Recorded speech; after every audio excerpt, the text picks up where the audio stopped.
Namaskar. Hoje o tema será o Ashtanga Yoga, o Yoga dos 8 passos. O Ashtanga Yoga ele é conhecido fundamentalmente a partir da sistematização de um grande mestre chamado Patanjali, que viveu há 2.300 anos aproximadamente. Embora seja atribuída a Patanjali a questão da fundamentação dos 8 passos do yoga, é importante a gente lembrar que antes dele, outros mestres estavam trabalhando na questão da organização, dos métodos, dos princípios que traçavam um caminho de espiritualidade e um caminho de desenvolvimento do ser humano. O conhecimento contido nos 8 passos do yoga já era, portanto, praticado, explorado por outros mestres, outros pensadores do yoga. Um exemplo disso seria Sadashiva, Buda, Krishna, Kapil, todas as pessoas que estavam empenhadas para o desenvolvimento desses princípios.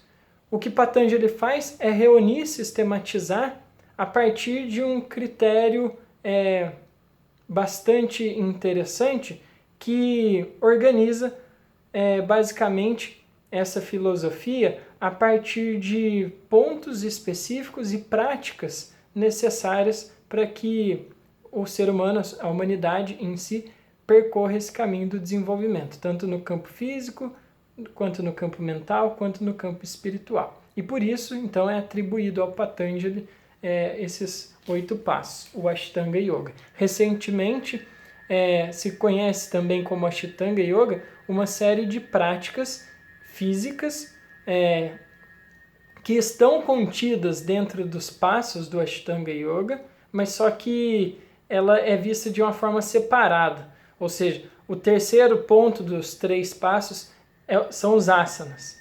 E recentemente existem muitas escolas que trabalham somente a parte dos asanas, somente as posturas de yoga, uma série fixa, uma série sequencial, que é muito boa, que é muito benéfica para o corpo, para a saúde do corpo físico, mas que ela precisa também ser preenchida, ser recheada com uma fundamentação de ideação, com a prática espiritual também, que é a base do yoga. E que, dentro desses princípios do Ashtanga Yoga, culminaria, resultaria no 8º passo, que é o Samadhi, que nós vamos falar. Tá bom?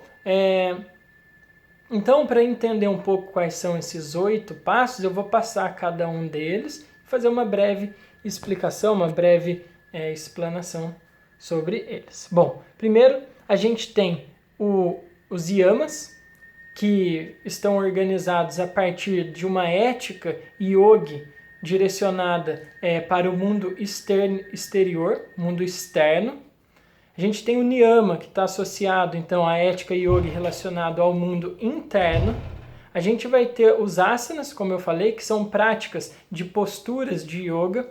Além disso, a gente vai ter os pranayamas. Os pranayamas são exercícios respiratórios de controle da energia vital.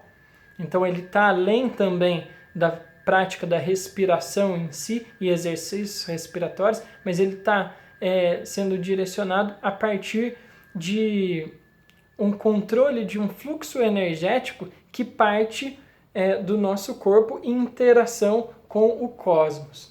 São práticas extremamente fortes, eficientes e que dentro da filosofia da Ananda Marga é recomendado que se faça apenas com orientação de um acharya, ou seja, de um monge ou de uma monja, né? Justamente porque são práticas muito fortes e o aspirante espiritual ele precisa desenvolver uma certa prática, algumas habilidades, algumas ferramentas antes de mergulhar nessa prática do pranayama. O 5º passo do Ashtanga Yoga é o Pratyahara. Pratyahara é a abstração dos sentidos, é a abstração dos sentidos motores, dos sentidos psíquicos, que inaugura, então, inicia um processo de entrada para a meditação. Uma vez, então, abstraído esses sentidos, a gente inicia o sexto passo do yoga, que é o dharana, que é a concentração. Então, se abstrai e depois concentra num ponto fixo no corpo.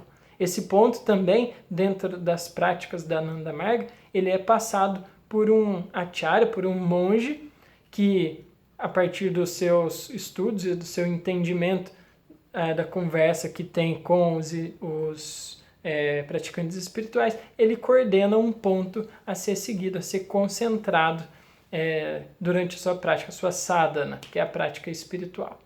A partir da concentração, a gente vai para o sétimo ponto, então, que é dhyana, que, enfim, a meditação. Abstrai-se os sentidos, concentra-se num ponto e entra em estado meditativo.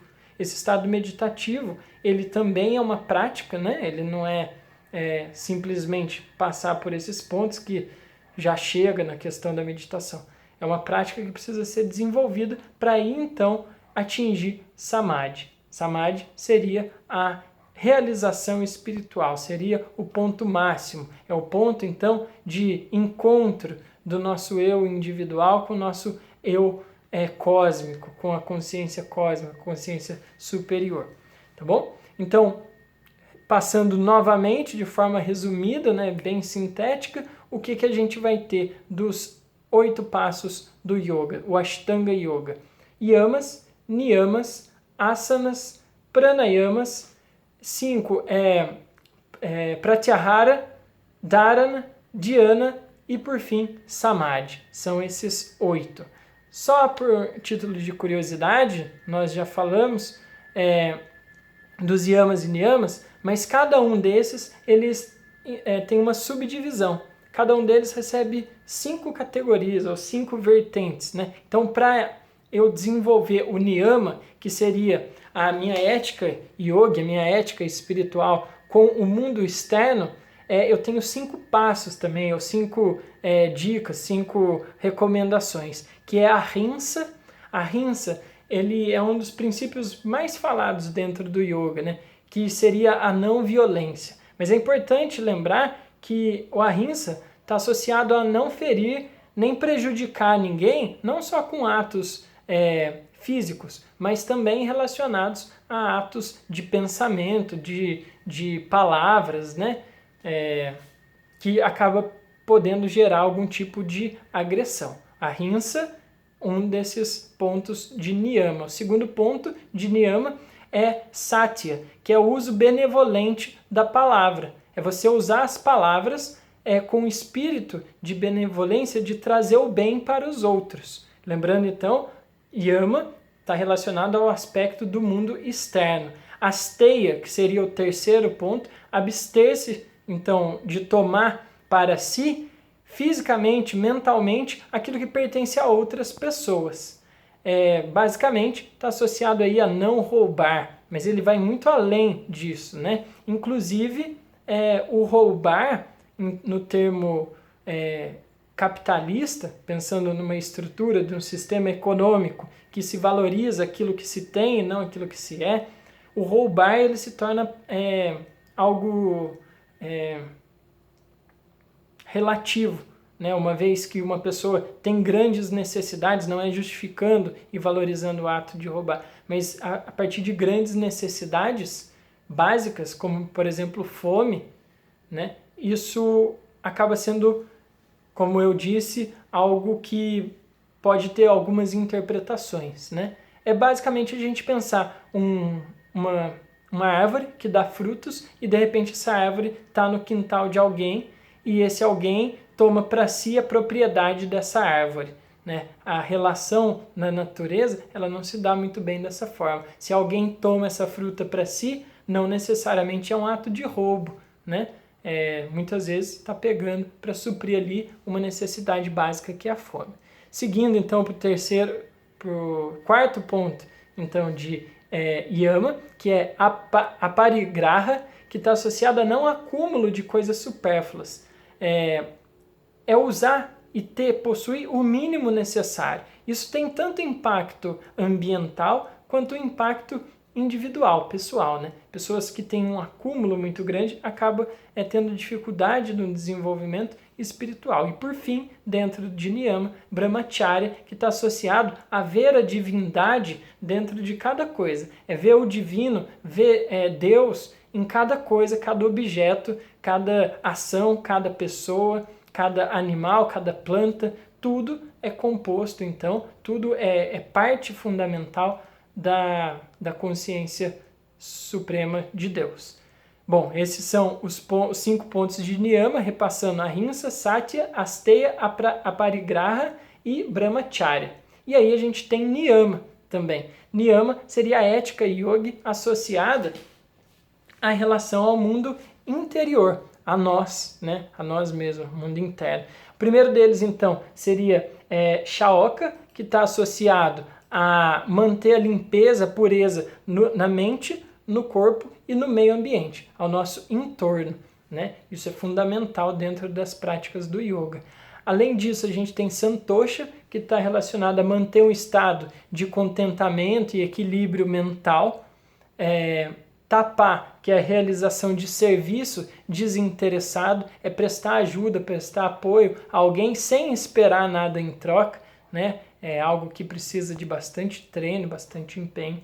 Swadhyaya, que é ter compreensão de temas espirituais. Não somente falar sobre temas espirituais, mas ter a compreensão disso para si, né?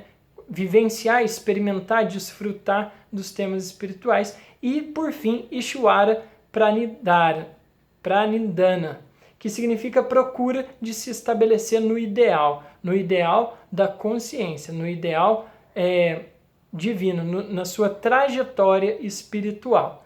Sucintamente, Niyama, Shaoka, Santosha, Tapa, Swadhyaya e Ishvara Pranidhana. Esses são os pontos de Yama e Niyama que estão dentro dos 8 passos do yoga. Resumindo, Yama, Niyama, Asanas, Pranayama, Pratyahara, Dharana, Dhyana e Samadhi, totalizando 8. Bom, é isso. Muito obrigado. Namaskar.